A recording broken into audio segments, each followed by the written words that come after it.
নমস্কার, দেখছেন খবর বাংলা। প্রাইম টাইমের সমস্ত খবর নিয়ে সঙ্গে রয়েছে আমি স্মৃতি। নজর রাখবো খবরে।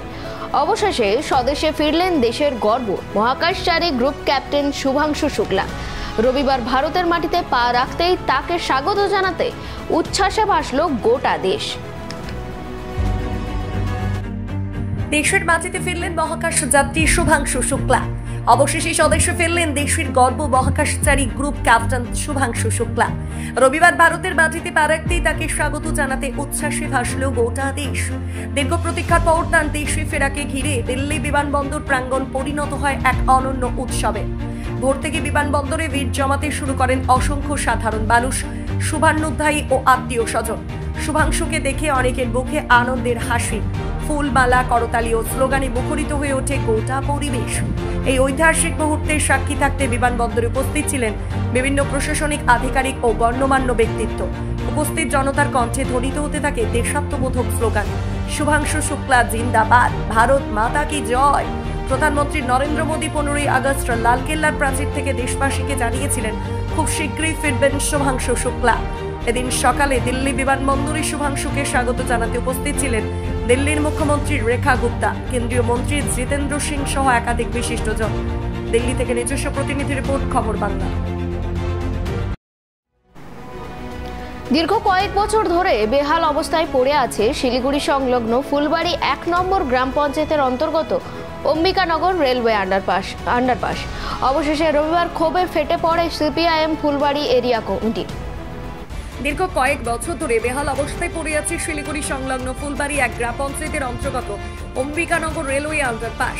অবশেষে রবিবার ক্ষোভে ফেটে পড়ে সিপিআইএম ফুলবাড়ি এরিয়া কমিটি। বেহাল রাস্তায় বিক্ষোভ ও পথ অবরোধে সামিল হয় স্থানীয় মানুষজন। এই আন্ডারপাস শিলিগুড়িকে শাহুটাঙ্গি আমবাড়ি হয়ে জলপাইগুড়ির সঙ্গে যুক্ত করেছে। প্রতিদিন হাজার হাজার গাড়ি এই রাস্তায় চলাচল করে, অথচ ভাঙাচোরা অবস্থার কারণে প্রায় ঘটছে দুর্ঘটনা। বর্ষার অবস্থা হয় আরো ভয়াবহ, ক্রমশমান জলে ডুবে যায় গোটা আন্ডারপাস বললেই অভিযোগ। দীর্ঘক্ষণ পথ অবরোধের পর ঘটনার খবর পেয়ে ঘটনাস্থলে ছুটে যায় নিউ জলপাইগুড়ি থানার পুলিশ। প্রশাসনের আশ্বাসে অবশেষে পথ অবরোধ তুলে নেন বিক্ষোভকারীরা। তিনি আরও হুঁশিয়ারি দেন, অবিলম্বে সমস্যা সমাধান না হলে আন্দোলন আরও বৃহত্তর রূপ নেবে। আমাদের প্রতিবাদ হচ্ছে যে আপনারা জানেন পিসি মিত্তালের যে ফ্যাক্টরি, সেখান থেকে শুরু করে স্টেশনের যে দক্ষিণ দিকে যে ফ্লাইওভার ওভারব্রিজ, তার সামনের রাস্তা থেকে গোটা রাস্তাটা এবং এই আন্ডারপাসটা পর্যন্ত, রেল হসপিটাল পর্যন্ত রাস্তা, এটা বছরের পর বছর বেহাল হয়ে পড়ে আছে। এখানকার স্থানীয় এমএলএ বিজেপির, এখানকার এমপি বিজেপির, এরা শুধুমাত্র যখন রেলের কোনো টয়লেট উদ্বোধন হয় তখন রেলের অফিসারদের পাশে দাঁড়িয়ে ছবি তোলা ছাড়া এদের কোনো কাজ নেই। ফুলবাড়ি 1-এর মানুষের এটা একটা বিরাট জ্বলন্ত সমস্যা। প্রায় প্রতিদিনই এই রাস্তায় দুর্ঘটনা হচ্ছে, টোটো পাল্টি খাচ্ছে। এবং আমরা কিছুদিন আগে এখানকার যে পঞ্চায়েত প্রধান, তাকেও আমরা দাবি করেছিলাম যে তিনিও যাতে স্থানীয় প্রশাসনের সঙ্গে কথা বলে এই ব্যাপারটা দেখার চেষ্টা করেন। আমরা জানি না যে তৃণমূল কংগ্রেসের প্রধান কী উদ্যোগ গ্রহণ করেছেন, যদিও এটা তার এখতিয়ারের বিষয় না, কিন্তু তিনি এই এলাকার অভিভাবক হিসেবে আমরা তার কাছে আবেদন করেছিলাম। ফলে কোনো দিকেই কোনো কাজ হচ্ছে না। আজকে বাধ্য হয়ে আমরা এখানে একটা প্রতীকী বিক্ষোভ এখানে করলাম, কিন্তু এরপরে এই আন্দোলনের তীব্রতা বাড়বে। শিলিগুড়ি থেকে নিজস্ব প্রতিনিধি রিপোর্ট, খবর বাংলা। মালদার মানিচকের ভূতনির বন্যা পরিস্থিতি পরিদর্শন করলেন দক্ষিণ মালদার কংগ্রেস সাংসদ ঈশা খান চৌধুরী। পরিদর্শনের পর বন্যা পরিস্থিতির জন্য কেন্দ্র এবং রাজ্য দুই সরকারকে দুষলেন সাংসদ। মালদার মানিচকের ভূতনির বন্যা পরিস্থিতি পরিদর্শন করলেন দক্ষিণ মালদার কংগ্রেস সাংসদ ঈশা খান চৌধুরী। পরিদর্শনের পর বন্যা পরিস্থিতির জন্য কেন্দ্র এবং রাজ্য দুই সরকারকে দুষলেন তিনি। প্রসঙ্গত, বিগত 1 মাস আগে মানিচকের ভূতনিতে 1,35 লক্ষ টাকা বরাদ্দের নবনির্মিত বাঁধ ভেঙে বন্যা পরিস্থিতি তৈরি হয়। ফুলহারের জলে প্লাবিত হয় গোটা ভূতনির বিভিন্ন এলাকা। আর এই খবর পেয়ে শনিবার ভূতনির বন্যা পরিস্থিতি পরিদর্শন করেন দক্ষিণ মালদার কংগ্রেস সাংসদ ঈশা খান চৌধুরী। সাধারণ মানুষজনের সঙ্গে কথাও বলেন। সাংসদকে কাছে পেয়ে ভূতনিবাসীর একাংশ বাঁধের কাজ, মান ও বন্যা পরিস্থিতি নিয়ে সাংসদের কাছে বিস্তর অভিযোগ তুলে ধরেন। আসবে তখন আসবে, বলবে যে আমি আছি, আমিও আছি, একই রকমের অভিযোগ, তাই তো? হ্যাঁ ভোটের সময় মানে ভোটের সময় ঠিক আসবে, এখনো পর্যন্ত কেউ কোনো এখনো খবর কোনোই নেই। না, এখন কোনো কিছুই নাই, না মেম্বার, না প্রধান, না কোনো নেতা, না কোনো ক্রেতা, কোনো কিছুই নাই। আচ্ছা, আপনাদের এটা কি মানে কোন পঞ্চায়েতে পড়লো? এটা আমাদের উত্তর চণ্ডীপুর পঞ্চায়েত। উত্তর চণ্ডীপুর পঞ্চায়েত। তবে সমস্ত কিছু দেখে শুনে সাংসদ সংবাদ মাধ্যমের মুখোমুখি হয়ে অভিযোগ করেন, ভূতনিবাসীর এই দুর্গতির জন্য কেন্দ্র এবং রাজ্য দুই সরকারই দায়ী। তাই ভূতনিকে বাঁচাতে দুই সরকারকেই এগিয়ে আসা উচিত। আমি মানিক চাক আর ভূতনির খবর শুনে আমি দৌড়ালাম, একদিনের জন্য এসেছি। আমার মনটা খুব খারাপ।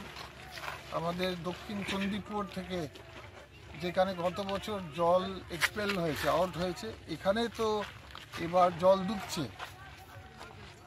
গত বছর প্রায় 6 ফুট 8 ফুট জল ঢুকেছে দক্ষিণ উত্তর চণ্ডীপুর এবং হিরানন্দাপুর পুরো ডুবে গেছে, ইলেকট্রিক চলে গেছিল, কোটি কোটি টাকার চাষ ড্যামেজ হয়েছে। এই বছর দেখছি সরকার জানাবার পরে, সরকার সব কিছু জানে যে আবার হবে, আবার হতে পারে, যে কোনো সময় হতে পারে। তো এখানে যে দুই সরকারে আমি দায়ী দিব, কারণ বিজেপি সরকার তো এখানে কোনো দায়িত্ব নিচ্ছে না। আমাদের ভূতনি বিজেপি সরকারে কি বাংলাদেশে পড়ে না বিদেশে পড়ে সেটা আমি বলতে পারবো না।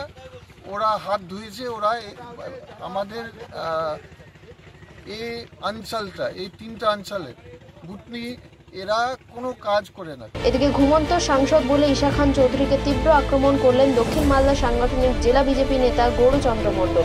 দক্ষিণ মালদার সাংসদ ঈশা খান চৌধুরী মহাশয় ঘুমন্ত সাংসদ, ভূতনির জন্য কিছু করেনি। এর আগেও উনার বাবা ডালুবাবু সাংসদ ছিলেন, ভূতনির কথা কখনো ভাবেননি, শুধু আসে বেশ কিছুদিন বন্যা হয়ে গেল, ইদানিং এ এসে ঘুমটা ভেঙেছে বন্যা দেখতে, ভূতনির অবস্থা দেখতে, কিন্তু রাজনীতি করতে এসছেন উনি। আর দেখতে না আসলে ঠিকাদার সংস্থা বা ইরিগেশন দপ্তর ওকে শেয়ারটা দিবে না, ভাগ দিবে না, কিছু উল্টোপাল্টা বলতে হবে। আর সেখানে এরা হচ্ছে কি চড়ে চড়ে মশরা ভাই, ডাকাত রানী মমতা ব্যানার্জি, 4 এনডিএ শরিক, কংগ্রেসের দিল্লিতে দোস্তি, এখানে কুস্তি, তারই শরিক হচ্ছে কংগ্রেস, অর্থাৎ চড়ে চড়ে মশরা ভাই। এরা হচ্ছে চোর, ভূতনিটাকে শেষ করবে, বালির বস্তার বাগ,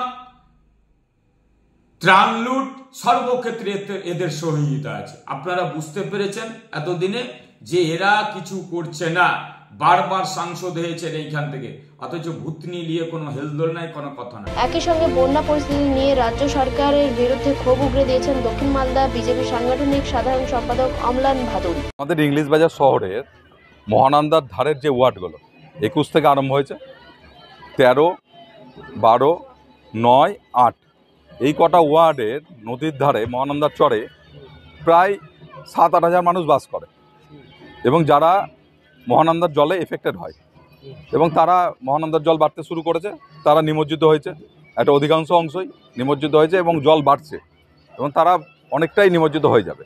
আমাদের এখানে মাত্র একটা ফ্ল্যাট সেন্টার, আজকে মমতা ব্যানার্জি মুখ্যমন্ত্রী বড় বড় কথা অনেক বলেছেন, এই ফ্ল্যাট সেন্টার হ্যান ত্যান, কিন্তু বাস্তবে দেখা গেল একটা ফ্ল্যাট সেন্টার আছে এবং সেখানে 300-400 লোকের বেশি সেখানে রাখা যায় না। স্বাভাবিকভাবে মানুষ কিন্তু রাস্তার মধ্যে বসবাস করছে, মাঠে, ফাঁকা মাঠে রাস্তার মধ্যে বসবাস করছে। পৌরসভা কিছু কিছু ত্রিপাল দিয়েছে, রিলিফের কোনো নামগন্ধ এখনো পর্যন্ত নাই। প্রশাসনের কাছে প্রচুর রিলিফ এসছে আমরা জানতে পারছি, কিন্তু সেইগুলো কিন্তু মানুষের কাছে ডিস্ট্রিবিউশন হচ্ছে না। এদিকে চেয়ারম্যান কৃষ্ণেন্দু নারায়ণ চৌধুরী জানান, ওই এলাকায় জল বার করার জন্য ইঞ্জিনিয়াররা ইতিমধ্যে কাজ করে চলেছেন। যে পরিমাণে বৃষ্টিপাত হয়েছে একদম টপ টু বটম, সেখানে জলটাকে কিভাবে বের করা হবে তার খুব চিন্তার বিষয়। আমাদের ইঞ্জিনিয়াররা অনেকগুলো পলিসি নিয়ে গেছে। আর নূরপুর, আবার এদিকে কী হচ্ছে, নেপালে কোশি নদীর জল এদিক থেকে ঢুকে ওঠে নূরপুর দিয়ে মহানন্দায় জড়িত আনছে। আমাদের অফিসাররা সিরিয়াস, কিন্তু এর মধ্যেও আমাদের পুরো ডিজাস্টার টিম ঝাঁপিয়ে পড়েছে। এবার আমাদের ডিভিশনাল কমিশনার এসেছিলেন, তিনি করছেন। তার আগে মালদা থেকে মাধব কুমার মণ্ডলের রিপোর্ট, খবর বাংলা। কয়েকদিনের টানা বৃষ্টির জেরে গঙ্গাসাগরের মুড়িগঙ্গা 2 অঞ্চলের অন্তর্গত ফুলডুবি খালের পাশে চক ফুলডুবি গ্রামে প্রায় 100 ফুট মাটি ধসে গিয়ে ঢালাই রাস্তায় ফাটল ধরে। সমস্যায় পড়েছে এলাকাবাসীরা। আবারও চক ফুলডুবি এলাকায় মাটি ধসে গিয়ে ঢালাই রাস্তা ফাটল, সমস্যায় পড়েছে এলাকাবাসীরা। কয়েকদিনের টানা বৃষ্টির কারণে গঙ্গাসাগরের মুড়িগঙ্গা 2 অঞ্চলের অন্তর্গত ফুলডুবি খালের পাশে চক ফুলডুবি গ্রামে প্রায় 100 ফুট মাটি ধসে গিয়ে ঢালাই রাস্তায় ফাটল। জানা গেছে এই রাস্তা দিয়ে প্রতিনিয়ত বেশ কয়েকটি গ্রামের প্রায় 1000-এরও বেশি মানুষ যাতায়াত করে, আর এই রাস্তায় ফাটল নামায় সমস্যায় পড়েছে এলাকাবাসীরা। ঘুরপথে যাতায়াত করতে সমস্যায় পড়ছে স্কুলের ছাত্রছাত্রীরা। রাস্তা দিয়ে যেতে পারছে না কোনো অ্যাম্বুলেন্স, যার ফলে সমস্যায় পড়তে হচ্ছে রোগীদের। এলাকাবাসীরা দ্রুত এই রাস্তা মেরামতির আবেদন জানাচ্ছে প্রশাসনের কাছে। এই বিষয়ে সুন্দরবন উন্নয়ন মন্ত্রী বঙ্কিমচন্দ্র হাজরা জানান, এই এলাকায় প্রতিনিয়ত ধস এবং ফাটল দেখা দিচ্ছে, যার কারণে সমস্যায় পড়ছে এলাকাবাসীরা। আমি খবর পাওয়ার সঙ্গে সঙ্গে সেচ দপ্তরের আধিকারিকদেরকে বিষয়টি জানিয়েছি। আশা করছি ওরা এসে বিষয়টি দেখে দ্রুত মেরামতি করবে। এটা সমস্যার সময় আগে থেকে যে বন্যা হয়ে যে মাছ শাক ব্যাগ পুকুর ঘর বাড়ি ব্যাগ ডুবে গেছে, তারপরে যে ভেঙে গিয়ে যে ট্রলার যাচ্ছে, গাড়ি যাচ্ছে, ট্রলার যাচ্ছে, পাবার ট্রলার যাচ্ছে, জিসিবি যাচ্ছে, যেহেতু এইগুলো ভেঙে চলে গেছি। আর আমরা যাবো কী করি? আমরা যেতে গেলে তো ভয় লাগে, রাত ভিতর যেতে। রুগী গাড়ি যাচ্ছে, রুগী কোনো হলে তো রুগী গাড়ি ছুটবে আগে। ধস এমনি আগে যে বন্যা হয়েছিল সেই বন্যার জল থেকে এমন একটা ইয়ে আসছিল, সেই জলটাই মোটামুটি ধস নেমে প্রত্যেকটা জায়গায় চলে যাচ্ছে। কোনো জায়গাতে মানুষ শান্তিভাবে, এমনকি ভিতরে পুকুরগুলো পর্যন্ত ধস নেমে। হ্যাঁ, এই দিক থেকে আমরা স্কুলে যাওয়া আসা করি, হঠাৎ দেখতে পাই এখানে ধস নেমে গেছে। যে কোনো মুহূর্তে আমরা যেতে পড়ে যেতে পারি খালে। এই জন্য চাই যে এটা যেন সারানো হয়। তো পরশুদিন একটা ফাটল ধরেছে, এটা অস্বীকার করার কারণ নেই। আমি সঙ্গে সঙ্গে এক্সিকিউটিভ ইঞ্জিনিয়ার এবং আমাদের সুপারডেন্ট ইঞ্জিনিয়ারকে আমি বলেছি, আশা করছি ওরা আগামীকাল, আজকেরই ওরা আসতে পারে, কারণ ওখানে বারবার ভাঙন হচ্ছে। স্বাভাবিক আমাদের এই ভাঙনের ফলে ওই এলাকার মানুষরা ভীষণভাবে ক্ষতিগ্রস্ত হচ্ছে। 32 বছরের সংসার, স্ত্রীর মর্যাদার দাবিতে 3 মেয়েকে সঙ্গে নিয়ে শনিবার সকাল থেকে স্বামীর বাড়িতে ধর্নায় বসলেন স্ত্রী। ঘটনাটি হরিশ্চন্দ্রপুর 1 নম্বর ব্লকের মহেন্দ্রপুর গ্রাম পঞ্চায়েতের আলিপুর গ্রামে। 32 বছরের সংসার, রয়েছে 3 মেয়ে। পুত্র সন্তান না হওয়ায় স্ত্রীকে বাড়ি থেকে তাড়িয়ে দেওয়ার অভিযোগ। স্ত্রীর মর্যাদার দাবিতে 3 মেয়েকে সঙ্গে নিয়ে শনিবার সকাল থেকে স্বামীর বাড়িতে ধর্নায় বসলেন স্ত্রী। ঘটনাটি হরিশ্চন্দ্রপুর 1 নম্বর ব্লকের মহেন্দ্রপুর গ্রাম পঞ্চায়েতের আলিপুর গ্রামে। এদিকে বাড়ি থেকে তাড়িয়ে দেওয়ার ফলে 3 কন্যা সন্তানকে নিয়ে বাবার বাড়ি ঘোলা গ্রামে থাকতেন স্ত্রী। নির্মাণ শ্রমিকের কাজ করে মেয়েদের বিয়ে দিয়েছেন, এর মধ্যে আরও 2টো বিয়েও করেন স্বামী রাহাতুল। তৃতীয় স্ত্রী মারা গিয়েছেন, তবে দ্বিতীয় স্ত্রীকে নিয়ে সংসার করছেন। আর এরই মধ্যে গত বৃহস্পতিবার স্বামীর বাড়িতে আসলে তাড়িয়ে দেওয়া হয় প্রথম স্ত্রীকে। স্ত্রীর মর্যাদার দাবিতে শনিবার ধর্নায় বসেন ওই গৃহবধূ। স্ত্রী শাহিদা জানান, পুত্র সন্তান না হওয়ায় শারীরিক ও মানসিকভাবে নির্যাতন করতেন স্বামী, কোনো খরচ দিতেন না, আবার বাড়িতে আসলে তাড়িয়ে দেন তাকে। নোটারিয়াল সার্টিফিকেট দেখিয়ে ডিভোর্স দেওয়ার দাবি করেন স্বামী। বাড়িতে ঢুকতে গেলে মেরে ফেলার হুমকি দেয়। ভয়ে অন্যের বাড়িতে আশ্রয় নিয়েছেন স্ত্রী শাহিদা। ধর্নায় বসে আছি, আমাকে দিতে হবে খরপোশাক, নাহলে আমার বলছে যে ডিভোর্স হয়ে গেছে, আমি ডিভোর্স মানছি না, আমি মানবো না। আমার বাড়িতে কোনো নোটিশ ফুটিশ কিছু যায়নি। আমি 3 মেয়েকে বিয়ে দিয়েছি জোগাড়ে খেটে। আমার মতন অভাগিনী কেউ নেই। 2টো বাচ্চা আছে, সে 2টো বাচ্চা মরে গেছে, ওদেরকে মাটি দিতে যায়নি, আমাকে দেখতেও যায়নি। আমি অনেক কষ্টের মানুষ আছি। আমার বাবা নেই, আমার ভাই আছে, কটা ভাই আছে। আমি জোগাড়ের লোন তুলে এদেরকে বিয়ে দিচ্ছি। 2 লাখ 3 লাখ টাকা করে লোন তুলেছি। যখন একে নাসি ভাগিয়ে দেয়, আমাকে আশারা দেয় না, বলে তুমি কলকাতায় চলে যাও, তোমাকে খরচ পোশাক দেবো, আমাকে কিচ্ছু দিচ্ছে না। আমি কেমনি করে খাবাই? 3টে বাচ্চা আছে, 2টো বাচ্চা মরে গেছে, তাকে মাটি দিতে যাইনি, দেখতেও যাইনি। হসপিটালে ভর্তি করেছি, এই মেয়েটা পুড়ে গেছে। একে 1,20,000 টাকা দিয়ে একে বাঁচিয়েছি। দেখুন সমস্ত ধর পড়া আছে, আমাকে দেখতে যাচ্ছে না, আমাকে বহুত শাস্তি দিয়েছে। আমি কি করে বলছি, কত বছর আগে বিয়ে হয়েছিল আপনার? বিয়ে হয়েছে 32 বছর হলো সংসারে। 32 তো আপনি থাকতেন কোথায়? আমি ক্যানিং 24 সরখানায় থাকতাম, বারাইপুর থানা। কোনোদিন বাপের হাতে আমরা পাইনি। কোনো কোনোদিন আমরা কিরকম আছি তাও কোনোদিন জিজ্ঞাসা করেনি। ফোন করলে খুব কম কথা বলে, মানে তোমাদের সঙ্গে কথাও বলে না? ফোন করলে একটা কি দুটো কথা বলবে, করে এরকম ইচ্ছা হলে ফোন তুলবে না, হলে তুলবে না, এরকম। তোমরা ক বোন আছো? আমরা 3 বোন আছি। তো তোমার মাকে কখনো কি মানে এই বাড়িতে নিয়ে আসেনি? না। তো তোমরা থাকছিল কোথায় তাহলে? আমাদেরকে তুলেছে, মাকে তুলেছে না। তোমার মায়ের সঙ্গে থাকছিল কোথায় তোমরা? নানার বাড়িতে থাকি। কোথায়? ক্যানিং, দক্ষিণ 24 পরগনা। তো তোমার বাবা সেখানে কি যেত? যেত না, আমরা বড় হয়ে তো বাপকে দেখিনি ওখানে, এমনি ফোন টোন করতাম। তাও এর আগে আমাদের যখন বিয়ে হয় তখন ফোন করেছিলাম, নাম্বার ব্লক করে দিয়েছিল, কোনো যোগাযোগ নেই। এরকম আমাদের বাড়িতে বিয়ে হওয়ার পরে আমাদের বাড়িতে যদি ডাকি বলবে টাইম নেই, খুব কাজে ব্যস্ত, আবার কিন্তু বাড়িতেই থাকে।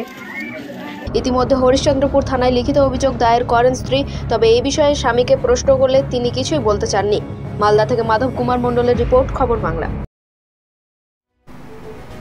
নজর রাখবো পরবর্তী খবরে। গেঞ্জি কারখানায় ভয়াবহ আগুন, ঘটনাস্থলে দমকলের 6টি ইঞ্জিন। স্থানীয় সূত্রে জানা যায় হুগলির শ্রীরামপুর থানার পিয়ারাপুর দিল্লি রোডের পাশে গেঞ্জি কারখানায় আগুন ধরে।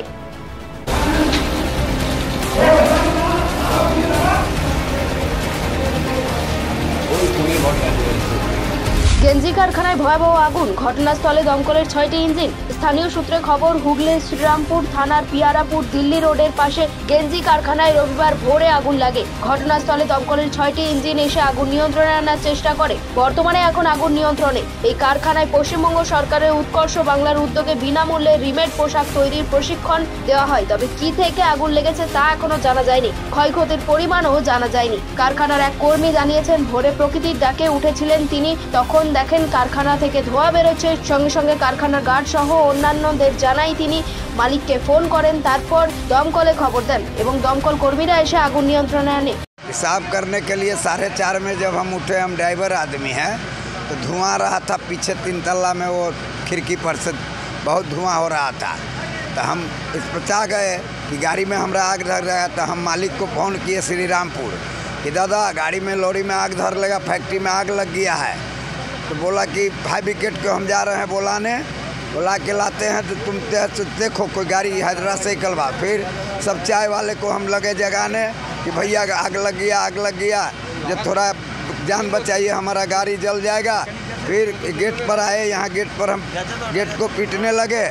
तब गार्ड उठा, ताले में 2-4 आदमी, हम लोग जितना चाय वाले हैं, हम लोग सब आदमी मिल के फोन करने लगे। जब দমকলের আধিকারিক রঞ্জন কুমার ঘোষ জানান, এখনো আগুন লাগার কারণ জানা যায়নি। তবে কারখানা কর্তৃপক্ষের সঙ্গে কথা বলে জানা যাবে। দমকলের 6টা গাড়িতে কাজ চলছে, 2টো এক্সট্রা পাম্প বসানো হয়েছে। পাশের গোডাউন থেকে জল নিয়ে আগুন নেভানো হয়েছে। এখন তো কাজ হচ্ছে, এখন তো আর আগুন লাগার কারণ আমরা জানতে পারবো না। আমরা ওদের অথরিটি যারা আছে তাদের সাথে কথাবার্তা বলবো। এখন 6টা গাড়িতে কাজ হচ্ছে, 2টো পাম্প আমরা আরও বসিয়েছি এক্সট্রা, প্লাস পাশের গোডাউন থেকে আরও জল আনা হচ্ছে। এইভাবে আগুনটাকে নেভানো হচ্ছে। এখানে গেঞ্জি তৈরি হয় শুনেছি, এবারে ভেতরে ঢুকে দেখতে হবে। কিছু মেশিনপত্র দেখলাম এবং প্রচুর কাপড় চোপড় আছে, গেঞ্জি তৈরি করার কাপড়, রেডিমেড গার্মেন্টস। তবে কি থেকে আগুন লাগলো তা খতিয়ে দেখছে পুলিশ। হুগলি থেকে প্রীতম সাধুখার রিপোর্ট, খবর বাংলা। এবার হাওড়া থেকে জামালপুর পর্যন্ত ছুটবে বন্দে ভারত। নয়া এই ট্রেন চালু, জামালপুর পর্যন্ত চলবে। হাওড়া জামালপুর এই দীর্ঘপথে মোট 8টি স্টেশনের স্টপেজ দেবে ট্রেনটি। সামনেই উৎসবের মরশুম, তার আগে যাত্রীদের জন্য বড় সিদ্ধান্ত ভারতীয় রেলের। এবার হাওড়া থেকে জামালপুর পর্যন্ত ছুটবে বন্দে ভারত। শনিবার জামালপুর স্টেশনে নয়া এই সেমি বুলেটের উদ্বোধন করেন কেন্দ্রীয় মন্ত্রী রাজীব রঞ্জন ওরফে লালন সিং। ছিলেন বিহারের উপমুখ্যমন্ত্রী সম্রাট চৌধুরী সহ অন্যান্য মন্ত্রীরাও। আগে হাওড়া ভাগলপুর হাওড়া রুটে ছুটত এই ট্রেন, কিন্তু যাত্রীদের সুবিধার কথা ভেবে আজ রবিবার থেকে এই নয়া ট্রেন জামালপুর পর্যন্ত চলবে।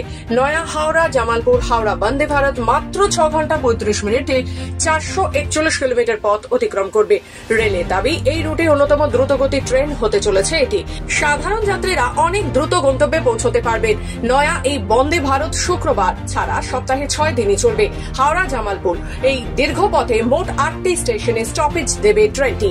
হাওড়া জামালপুর বন্দে ভারত হাওড়া স্টেশন থেকে ছাড়বে 7:45 মিনিটে এবং জামালপুর জাংশনে পৌঁছবে 2:15 মিনিটে। একইভাবে জামালপুর স্টেশন থেকে এই ট্রেন ছাড়বে 3টে নাগাদ। হাওড়া পৌঁছবে 10:05। এক্সিকিউটিভ চেয়ারে যাত্রা করতে ভাড়া পড়বে 2,335 টাকা। এসি চেয়ার কারে যাত্রা করার ক্ষেত্রে টিকিটের দাম রাখা হয়েছে 1,290 টাকা।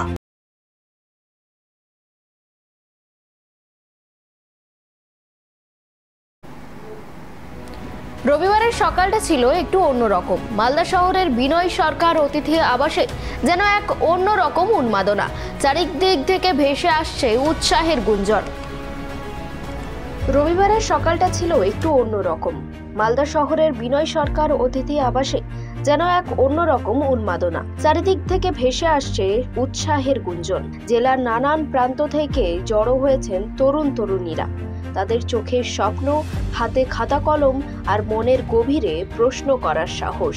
পশ্চিমবঙ্গ বিজ্ঞান মঞ্চের মালদা শাখা এদিন আয়োজন করেছিল এক বিশেষ প্রশিক্ষণ শিবির। উদ্দেশ্য একটাই, জেলায় গড়ে তোলা একদল চিন্তাশীল, প্রশ্নমুখর তরুণ বিজ্ঞান কর্মী, যারা সমাজে ছড়িয়ে দেবে বিজ্ঞান মনস্কতার আলো। শিবিরে উপস্থিত ছিলেন পশ্চিমবঙ্গ বিজ্ঞান মঞ্চের রাজ্য কার্যকরী সভাপতি তথা যাদবপুর বিশ্ববিদ্যালয়ের অধ্যাপক প্রবীর মহাপাত্র, রাজ্য সহ সম্পাদক সুনীল দাস, জেলা সম্পাদক মনোরঞ্জন দাস সহ আরও অনেকেই। তারা সকলে মিলে বিজ্ঞান মনস্কতা বিষয়ে দীর্ঘ আলোচনার মাধ্যমে জেলায় তরুণ বিজ্ঞান কর্মী গড়ে তোলার প্রয়াস চালান, যাতে আগামীতে তরুণ বিজ্ঞান কর্মীরা জেলায় বিজ্ঞান আন্দোলন চালিয়ে যেতে গুরুত্বপূর্ণ ভূমিকা পালন করতে পারেন। আজকে পশ্চিমবঙ্গ বিজ্ঞান মঞ্চ মালদা জেলা কমিটির পক্ষ থেকে জেলার প্রত্যন্ত অঞ্চলে 70 জন বিজ্ঞান কর্মীকে নিয়ে, যাদের বয়স 40 অনূর্ধ্ব অর্থাৎ 40-এর মধ্যে, তাদের নিয়ে আমরা তরুণ বিজ্ঞান কর্মী কর্মশালা অনুষ্ঠিত করছি। মালদা থেকে মাধব কুমার মণ্ডলের রিপোর্ট, খবর বাংলা। খবর এখনকার মতন এই পর্যন্ত। এরপর পরবর্তী খবরের জন্য নজর রাখুন খবর বাংলার পর্দায়।